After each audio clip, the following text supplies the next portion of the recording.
वो अपना पैर टेबल पर रखती है, सांस रोकती है और अपने पैर की उंगलियां काट देती है। कहानी शुरू होती है एल्वारा आन से, एक 18 साल की लड़की जिसकी सबसे बड़ी ख्वाहिश है प्रिंस जूलियन न्या से शादी करना। अमीर, हैंडसम और बिल्कुल वैसा जैसा वो नहीं है। ना तो उसके पास दौलत है, ना ही कोई खास खूबसूरती। लेकिन जब उसके पिता की मौत हो जाती है, उसकी माँ रेबेका मजबूर हो जाती है एक नया पति ढूंढने के लिए, ताकि उनका परिवार बर्बाद ना हो। इसलिए वे एक नए साम्राज्य में शिफ्ट हो जाते हैं, जहां उनका स्वागत करता है एक रईस आदमी ऑटो और उसकी बेमिसाल बेटी एग्नेस। पहली बार मिलते ही एल्वारा एग्नेस की खूबसूरती में खो जाती है, लेकिन जलन नहीं होती, बल्कि वो उसकी तारीफ करती है। एग्नेस भी खुले दिल से उसे अपने आलीशान महल का टूर कराती है और मिलवाती है आइजैक फंड से, जो उनके घोड़ों की देखभाल करता है। का कमरा किसी सपने से कम नहीं। शानदार ड्रेसेस, चमचमाते गहने और खिड़की से दिखने वाला ऐसा नजारा जो दिल चुरा ले। कुछ ही दिनों में ऑटो और रेबेका मन की शादी हो जाती है, लेकिन शादी की दावत के बीच कुछ ऐसा होता है जिससे सब हिल जाते हैं। ऑटो अचानक सीने पर हाथ रखता है, मुंह से खून उगलता है और सीधा टेबल पर गिर जाता है, मरा हुआ। पूरे हॉल में सन्नाटा छा जाता है। एग्नेस गहरे सदमे में चली जाती है। वो खुद को कमरे में बंद कर लेती है और किसी से नहीं मिलती, सिवाय एल्वारा के। एल्वारा के पास खूबसूरती नहीं है, लेकिन एक चीज है जो एग्नेस को खींच लाती है, उसकी उमास दया। वो एग्नेस के लिए चॉकलेट लेकर जाती है और उसे समझाने की कोशिश करती है, लेकिन जैसे ही वो अपनी खुद की तकलीफें शेयर करती है, एग्नेस का गुस्सा फूट पड़ता है। वो चिल्लाकर सच्चाई बता देती है, अगर तुम्हारी माँ के पास पैसा ना होता तो तुम लोग हमारे दरवाजे तक भी नहीं पहुंचते। एल्वारा सन्न रह जाती है। उसे समझ आ जाता है ये सब एक झूठ था। वो दौड़ती है अपनी माँ को बताने के लिए कि ऑटो के पास तो कोई दौलत ही नहीं थी, लेकिन बहुत देर हो चुकी होती है। उनकी जमीन जा चुकी होती है और रेबेका टूट जाती है। उसे अब यकीन हो जाता है कि अब कोई अमीर मर्द कभी एक गरीब विधवा और उसकी बेटियों को अपनाएगा नहीं। एल्वारा अपनी माँ से कहती है, मैं किसी से भी शादी करने को तैयार हूँ, लेकिन उसकी माँ उसे एक और सच्चाई से रूबरू कराती है, तू खूबसूरत नहीं है और आल्मा तो अब भी बच्ची है। एल्वारा आईने में देखती है और पहली बार खुद से नजरें मिलाती है। वो जान जाती है वो खूबसूरत नहीं है और इस दुनिया में इसका मतलब सब कुछ होता है। उधर एग्नेस अपनी माँ की तस्वीर के सामने फूट फूट कर रोती है। वो बड़बड़ाती है, मुझे अकेला मत छोड़ो माँ। और तभी उसी वक्त एक सफेद कबूतर आकर एल्वारा की खिड़की पर बैठता है, जैसे ऊपर से कोई संकेत मिला हो। लेकिन फिर सब कुछ बदल जाता है। महल से एक खास न्योता आता है। राजा और प्रिंस जूलियन एक ग्रैंड बॉल का आयोजन कर रहे हैं, जिसमें सभी नौजवान कुलीन कन्याओं को बुलाया गया है और एग्नेस और एल्वारा दोनों को इनवाइट किया गया है। अब रेस शुरू हो चुकी है। 2 लड़कियां, एक राजकुमार और सिर्फ एक ताज। रेबेका अब पूरी तरह से बेकाबू हो चुकी है। वो एक संदिग्ध डॉक्टर को बुलाती है जो एल्वारा को पूरी तरह से बदल सके। पहला स्टेप, ब्रेसेस हटाना। ये काम जल्दी हो जाता है और नतीजा साफ दिखता है। एल्वारा पहले से काफी बेहतर लगती है, लेकिन अभी और बदलाव बाकी है। अगला नंबर है नाक का। रेबेका एक ब्रोशर उठाती है और मॉडल नंबर 7 चुनती है। डॉक्टर सिर्फ गर्दन हिलाता है और बर्फ सी ठंडी बेरहमी से एल्वारा की नाक की हड्डी मोड़ देता है। एल्वारा की चीख पूरे कमरे में गूंजती है, लेकिन किसी को कोई फर्क नहीं पड़ता। सिर्फ छोटी आल्मा डरी हुई देखती है, आंखों में खौफ। अब एल्वारा को अपने चेहरे पर एक अजीब सा बदसूरत दिखने वाला उपकरण पहनना होता है ताकि उसकी नाक ठीक हो सके। लेकिन ट्रांसफॉर्मेशन अभी पूरा नहीं हुआ। रेबेका दोनों बेटियों एल्वारा और एग्नेस को राज्य के सबसे बेहतरीन एटिकेट स्कूल में भेजती है, जहां उन्हें सिखाया जाएगा किस तरह बनते हैं असली रॉयल लेडीज। और जल्द ही उन्हें अपना सबसे बड़ा इम्तिहान देना होगा, प्रिंस जूलियन की रॉयल बॉल में। लेकिन एल्वारा को पहले ही दिन समझ आ जाता है कि ये सफर आसान नहीं होगा। क्लास शुरू होते ही सभी लड़कियों को लाइन में खड़ा किया जाता है। एल्वारा सबसे आगे खड़ी होती है, लेकिन टीचर ऊपर से नीचे तक उसे स्कैन करती है, उसके चेहरे के डिवाइस को देखती है और सीधा आदेश देती है, लाइन के पीछे जाओ। उसे उन लड़कियों के साथ खड़ा कर दिया जाता है जिन्हें आकर्षक नहीं माना जाता। वहीं से खड़ी एल्वारा बेबसी से देखती है एग्नेस को, जो अपनी नेचुरल खूबसूरती के साथ चमक रही होती है। सब उसकी तारीफ करते हैं, मुस्कुराते हैं और ध्यान सिर्फ उसी पर जाता है। घर लौटते ही हालात और बदतर हो जाते हैं। रेबेका एल्वारा को एक कठोर डाइट पर डाल देती है, सिर्फ नींबू पानी और कुछ नहीं। और सबसे बुरा हकीकत तो ये है, एल्वारा मोटी भी नहीं है। लेकिन जब बाकी लड़कियां शानदार खाने का मजा लेती हैं, एल्वारा चुपचाप खट्टी नींबू पानी पीती है, बिना एक भी शिकायत किए। उधर एग्नेस अब भी अपने पिता की मौत से टूटी हुई है। वो रेबेका से कहती है कि उसे अपने पिता का फ्यूनरल करवाना है, लेकिन रेबेका ठंडी आवाज में मना कर देती है, फ्यूनरल बाद में होगा, पहले बॉल, पहले प्रिंस। रेबेका साफ कहती है, जब एल्वारा की शादी प्रिंस से हो जाएगी तब दुख मना लेना। एग्नेस सन्न रह जाती है। उसके पिता की लाश कमरे में सड़ रही है और ये औरत पैसे बर्बाद कर रही है, ड्रेसों पर, सर्जरी पर, अब तो हद हो गई। रेबेका एग्नेस से उसकी ड्रेसें भी मांगती है ताकि एल्वारा और आल्मा पहन सकें। गुस्से में आग बबूला एग्नेस अपने कमरे में बंद हो जाती है, वही कमरा जहां उसके पिता की लाश रखी है। जैसे ही वो अंदर जाती है, एक भयानक बदबू उसका स्वागत करती है। मक्खियां उस लाश के चारों तरफ मंडरा रही होती हैं। ये सब बर्दाश्त से बाहर है। दिन बीतते हैं। एल्वारा अपनी क्लास में पहले से भी ज्यादा मेहनत करती है। उसे लगता है अगर मेहनत करूंगी तो शायद प्रिंस मुझे नोटिस करे। फिर एक दिन सिलेक्टेड लड़कियों की लिस्ट लगाई जाती है। कई नाम काट दिए जाते हैं। एल्वारा को कोई उम्मीद नहीं होती, लेकिन आखिरी में, बिल्कुल आखिरी लाइन पर उसका नाम होता है। एक क्लास के दौरान एल्वारा को पहली बार परफॉर्म करने का मौका मिलता है। टीचर मानती है तुम टैलेंटेड हो, लेकिन फिर कहती है तुम्हारी शक्ल सब खराब कर देती है। वो ये भी मानती है मैं तुम्हें इस प्रोग्राम में रखना ही नहीं चाहती थी। तुम्हारी माँ ने पैसे देकर तुम्हारी सीट पक्की की है। फिर भी वो एक बात कहती है, अगर तुम सच में चमकना चाहती हो तो बाकी सबसे दुगनी मेहनत करनी पड़ेगी। एल्वारा की जर्नी अब और मुश्किल हो चुकी है। वो चुपचाप छुप कर खाना खाने लगी है। अब तो उसके लिए कोई भी ड्रेस फिट नहीं होती। तभी एक दूसरी टीचर जो ज्यादा दयालु है उसे नोटिस करती है। वो एग्नेस से कहती है राजकुमार तुम्हें वैसे ही पसंद करेगा जैसी तुम हो। और जब एल्वारा टूटकर रोने लगती है, कहती है कोई मुझे कभी पसंद नहीं करेगा, तो टीचर मुस्कुराकर कहती है तुम गलत हो। तुम्हारे अंदर वो सब कुछ है जो दिखने से कहीं ज्यादा मायने रखता है। हाँ, एल्वारा को लगता है वो बदसूरत है। हाँ, वो खुद को बेकार समझती है, लेकिन टीचर उसे याद दिलाती है तुम बाहर से खुद को बदल रही हो ताकि लोग वो खूबसूरती देख सकें जो तुम्हारे अंदर हमेशा से थी। दया, समझदारी, हिम्मत, ये सब भी तो चमकने लायक हैं। टीचर एल्वारा को एक छोटा सा गिफ्ट देती है और मुस्कुराकर कहती है असली खूबसूरती अंदर होती है। उसी शाम एल्वारा अपनी छोटी बहन एल्मा के साथ जंगल में घुड़सवारी पर जाती है। वहां वो एल्मा से एक वादा करवाती है, कभी किसी को मत बताना। एल्मा सिर हिलाती है। फिर एल्वारा वो गिफ्ट दिखाती है, एक टेप वर्म का अंडा। हाँ, एक पैरासाइट का अंडा, जिसे निगलकर वो चाहती है कि वो जो भी खाए मोटी ना हो। ये कीड़ा मेरे लिए खाना पचाएगा, मैं पतली दिखूंगी और प्रिंस मुझसे प्यार करेगा। एल्मा सन्न रह जाती है। वो डराती है ये तुम्हारी हेल्थ बर्बाद कर देगा, तुम्हें हर वक्त भूख लगेगी। लेकिन एल्वारा को कोई फर्क नहीं पड़ता। ये मेरी आखिरी उम्मीद है खूबसूरत बनने की। वो कहती है शादी के बाद दवाई ले लूंगी, सब ठीक हो जाएगा। एल्मा गुस्से से भर जाती है, तू पागल हो गई है, माँ की हर बात मान रही है। बिना सोचे वो दोनों घोड़े लेकर वहां से चली जाती है और एल्वारा अकेली रह जाती है उस अजीब जंगल में। उधर एग्नेस को सुकून मिलता है इसहाक के पास, एक स्टेबल बॉय, लेकिन उसके लिए सिर्फ नौकर नहीं, उसका छुपा हुआ प्यार। एग्नेस उसे बताती है मुझे प्रिंस से शादी करनी होगी। फिर भी वो वादा करती है मेरा दिल सिर्फ तुम्हारा है। जंगल में एल्वारा अब तैयार है। वो अंडा निगल जाती है।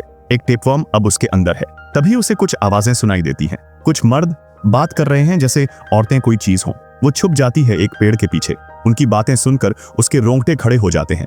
हंसी, गंदी बातें, जैसे लड़कियां सिर्फ एक खिलौना हो। और तभी वो उसे देखती है, प्रिंस जूलियन, एक झाड़ी के पीछे अपने आप को हल्का करता हुआ।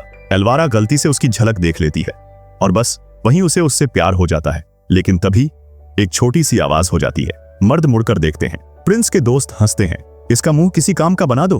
प्रिंस मुड़कर देखता है। एल्वारा की नाक पर वो अजीब डिवाइस देखता है। वो मुंह चिढ़ाता है, तुम जैसी किसी चीज को मैं छूना भी पसंद नहीं करूंगा। किसी और के लिए ये पल जिंदगी भर का जख्म होता। लेकिन एल्वारा वो और ज्यादा पागल हो जाती है।